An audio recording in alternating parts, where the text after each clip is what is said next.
So there are two common ways to take the derivative of the absolute value of x. And the first way is to redefine the function as a piecewise function. So if we let f of x equal the absolute value of x, we can redefine this to say that f of x is equal to, and then we're going to have two parts to our piecewise function. So if we think about what the absolute value of x does as a function, and we look at its graph, we can see that it takes positive values and outputs that same value we plugged in, right? If x equals 2, our y value is 2, and that's going to be true for all positive values of x. And then let's think about what happens if you plug in a negative value. If I plug in -1 or -2, it's going to output the positive version of that value. So all the absolute value function does is gives us a positive result for the value that we plug in. So we know that if we plug in x, we're going to get that same value of x back for values of x greater than or equal to 0, right? We include 0 because if you plugged in 0, you would get 0 back. But how about the values of x that are less than 0? What do we do there? Well, remember we said that it outputs the opposite or the positive value of that negative value. So in that case, we would be negating our value of x, and that would be for values of x less than 0. So now we have redefined the absolute value of x as a piecewise function that we can now take the derivative of. We can say that f prime of x is going to be equal to, and again, we're still going to have those two parts, and we would take the derivative of each part of our function here. So the derivative of x is just going to be 1, and that will be for values of x greater than 0. We have to change from greater than or equal to greater than, because remember, the absolute value of x is not differentiable at the point x equals 0 because of this sharp point, right? There is no slope there. And then we move on to our second part. We'll take the derivative of -x, and we will have that as -1, and that, of course, is going to be for values of x less than 0. So here we have our derivative, f prime of x, of our absolute value function if it were defined as a piecewise function. But there's actually another way that we can take the derivative of the absolute value of x without defining it as a piecewise function. And so let's do that next.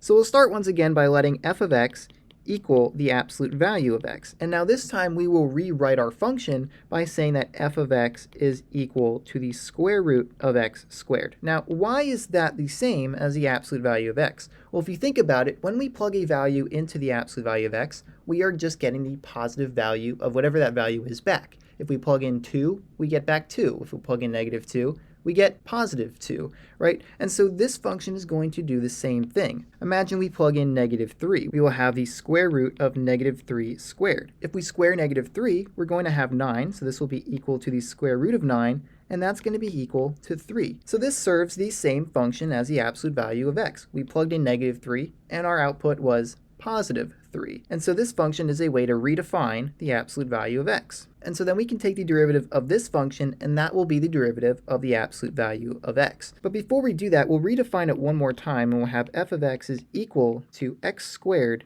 to the 1/2 power, right? We can rewrite the square root as taking a quantity to the 1/2 power. That is the same thing. And then we can use the chain rule for derivatives to find a derivative of this function, where our outer function is the square root, or this quantity to the 1/2 power, and our inner function is x squared. And so let's take the derivative of this function. We'll have that f prime of x is going to be equal to the derivative of our outside function, so we'll have 1/2 times x squared to the 1/2 power minus 1, and then we'll multiply by the derivative of our inside function, which is x squared. And the derivative of x squared is 2x. And now we can simplify. I can see that this 1/2 and this 2 are going to cancel out to just 1, and then this exponent will reduce to -1/2. And so we'll have that this is equal to x squared to the -1/2 power, and that'll be multiplied by x. And remember that we can move a quantity with a negative exponent to the denominator of a value to have a positive exponent. And then remember that the 1/2 power is the same as the square root. So then we can redefine this function one more time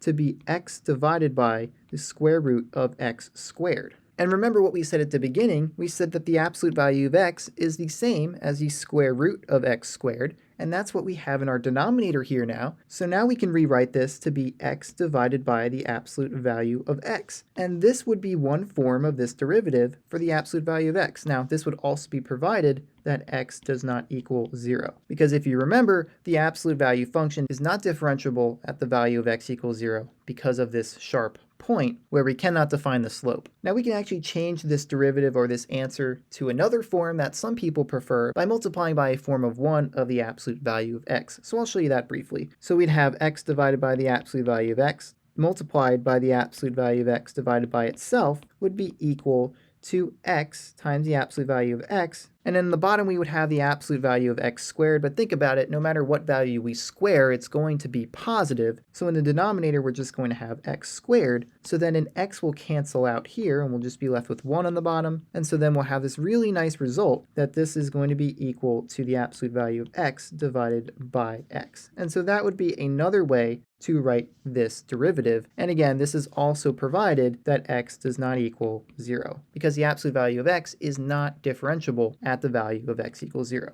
Right, and so either one of these answers is an appropriate form for the derivative of the absolute value of x. It's all a matter of preference. All right, and so that's it. That's how you would take the derivative of the absolute value of x. If you have any questions, feel free to leave them in the comments. And if you found this video to be helpful and you enjoyed it, feel free to check out my channel where I have some other math-related content, such as lessons in calculus. But that's all I have for now, so I will see you next time.